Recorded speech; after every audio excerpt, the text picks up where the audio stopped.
All right, I don't need an introduction. I'll just do it myself. That works for me. How's it going, everybody? I am very happy I made it this far and I still have a voice.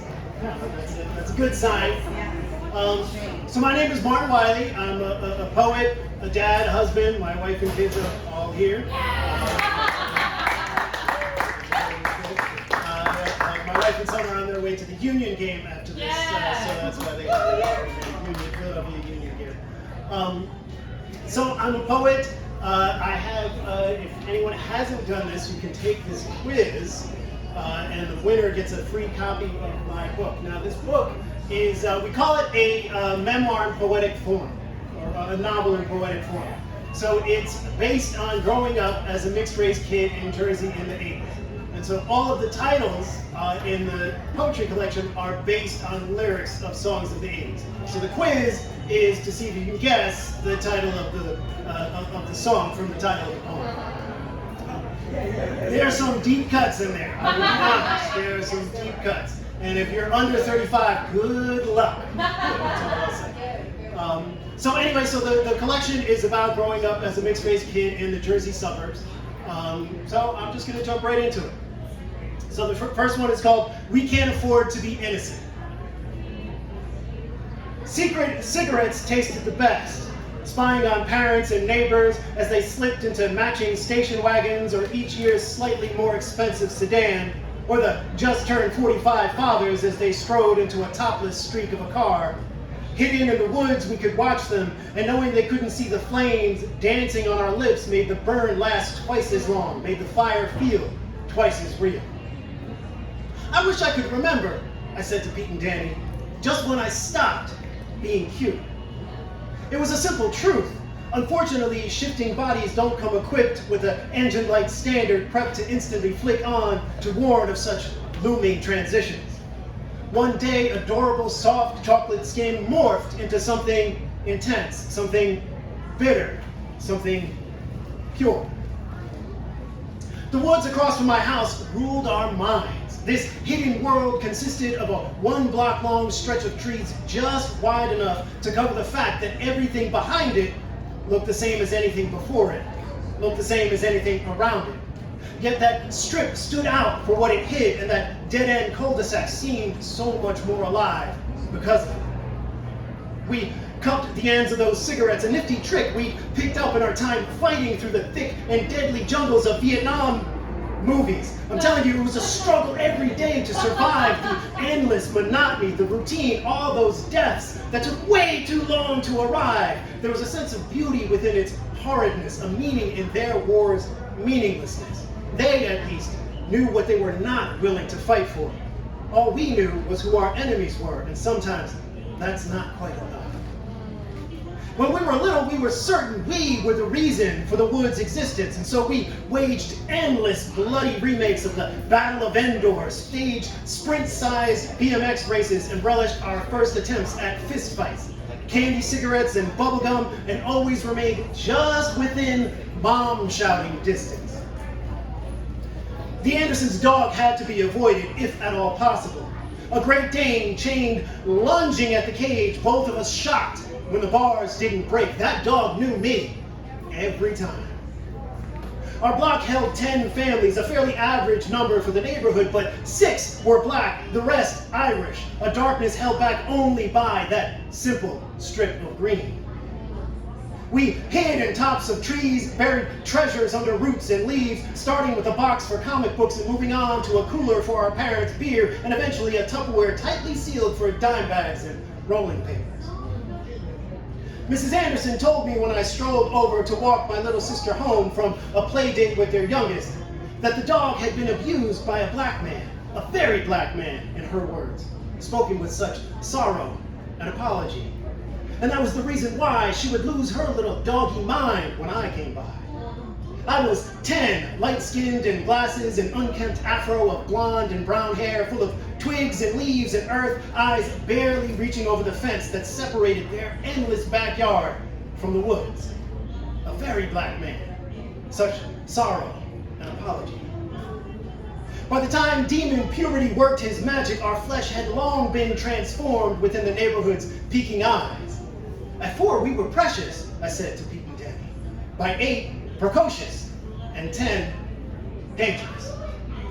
They said nothing, because this was not new information. Because before we reached 16, we all felt the weight of it, even as we denied it, and hid our understandings from one another. Some things you just do. The woods penned in our street caged like that fucking dog. Only we were never surprised when our bars didn't bend. We said that our little world looked the same as everything around it, but as always, we lied. In the interest of fairness, despite the numerous barbecues and all the never-ending kids' parties that filled their summers, that packed their backyard, that rattled her cage, I'm pretty sure that I was the closest thing to a very black man that poor beast ever saw. Secret cigarettes tasted the best. Inevitably, Mrs. Anderson or some other worried mother would catch sight of something moving in the woods, and a bored officer would pull up, red and blues flashing, mag light in hand, to slowly scan the trees, giving us time to scatter over a dogless fence and out into the real world.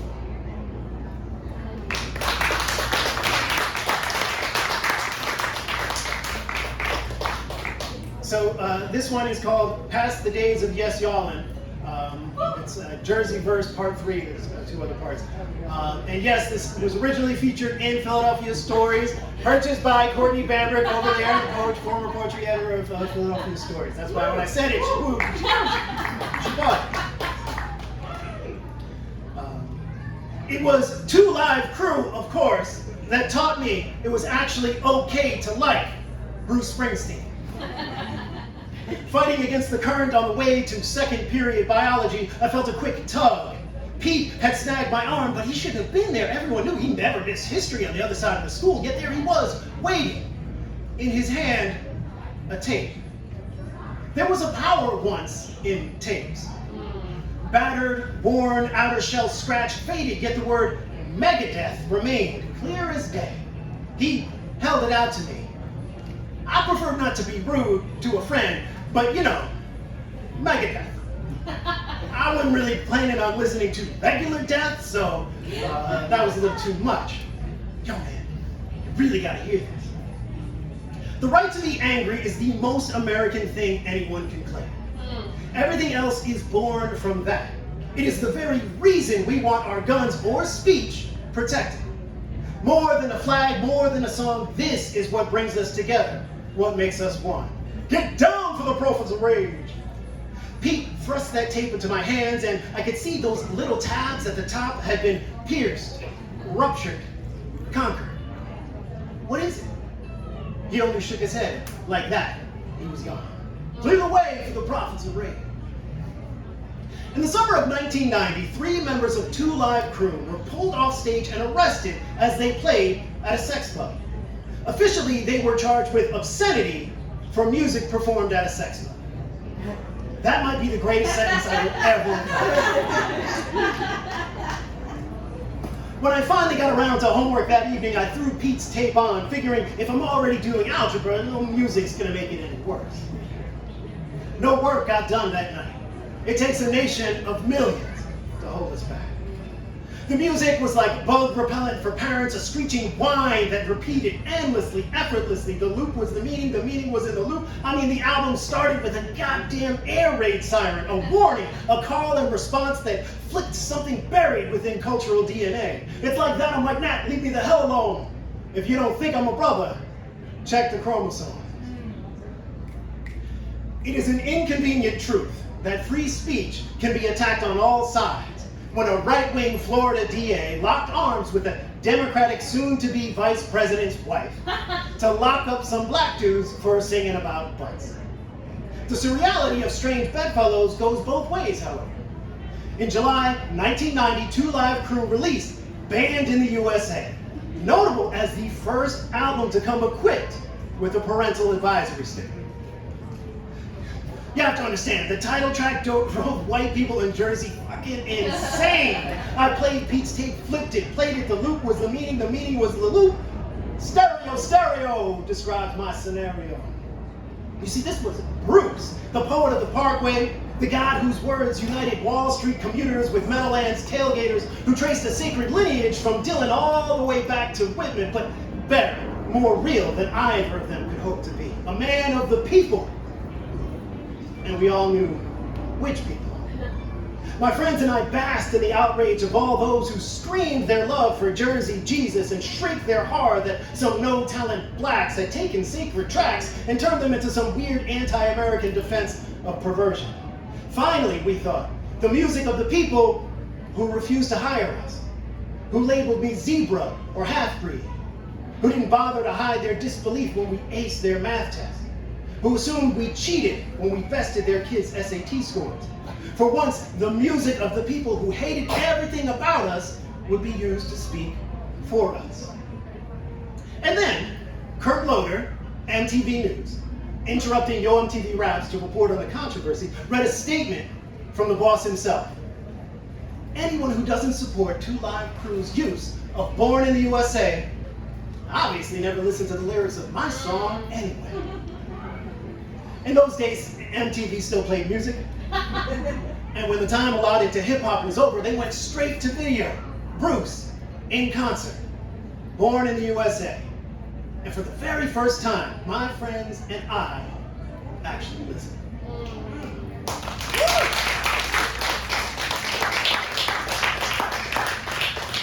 Not sure how I'm doing on time. Dimitri, how am I on time?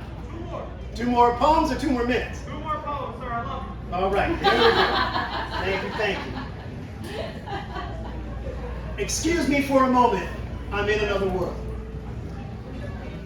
There is only so much night, and so she promises to save the last dance for the zebra, and somehow she is here, and I can't really explain how I got here too, and I want to stay in her life always. And she whispers, yellow is the color of sunrise.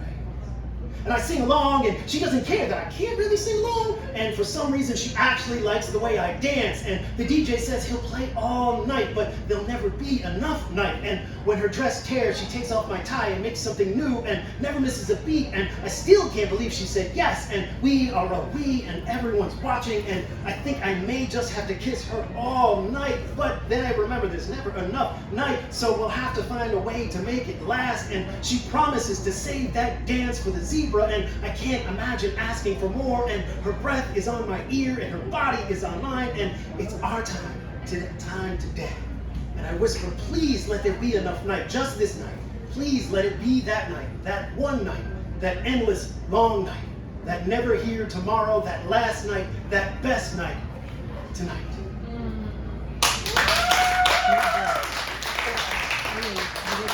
I have one last one, and this one is from my other collection, Just More. It is a chapbook put out by a different finishing line press, but you can also pick it up. Hope. Hope is a song you didn't realize you knew the words to until you dared to dance. Hope is a belief that when your time comes to stride to the front, someone will be there having your back. Hope births itself in your imagination, feeds on your memory, and lodges within your chest like some glorified parasite. Hope is symbiotic and cathartic, helpful and helpless, lost and somehow still your guiding light.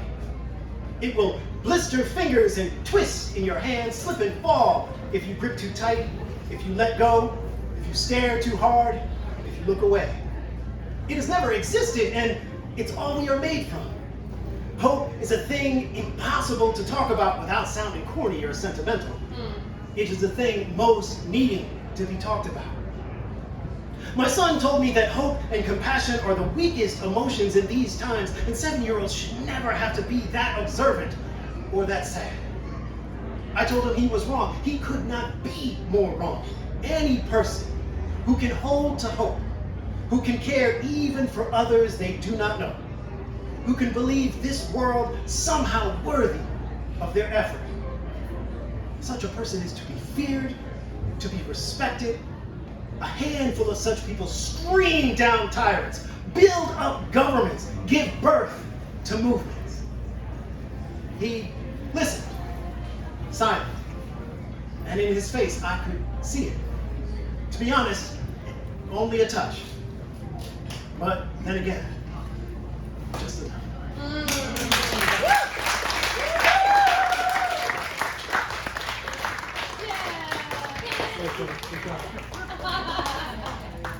Look at all that love. Let's get a little round of applause for Martin and Wiley. Beautiful, beautiful, beautiful. So again, Calvin Carey Press is in the back. If you want to get any signed copies from Marina, from Lennox, from Martin, it's back there. Any Calvin Carey Press books though, I do have the e-reader thingy, so you're going to have to wait after my next set. But cash, they will have it. Thank you very much. I gotta take you everywhere. Right.